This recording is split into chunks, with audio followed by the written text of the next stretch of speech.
কে এই নতুন অর্থমন্ত্রী? গত 5 বছর আবুল হাসান মাহমুদ আলী অর্থ মন্ত্রণালয় সংক্রান্ত সংসদীয় কমিটির সভাপতিত্বর দায়িত্ব পালন করেছেন। পঞ্চম মেয়াদে দেশের প্রধানমন্ত্রী নির্বাচিত হয় শেখ হাসিনা নবগঠিত মন্ত্রিসভার অর্থমন্ত্রী হয়েছেন আবুল হাসান মাহমুদ আলী।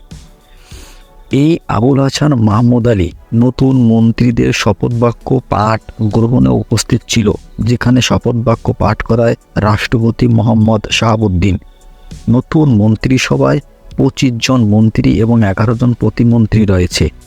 গত 5 বছর আবুল হাসান মাহমুদ আলী অর্থ মন্ত্রণালয় সংক্রান্ত যে সংসদীয় কমিটি ছিল, সেখানে বেশ গুরুত্বের সাথেই তিনি তার দায়িত্ব পালন করেছে।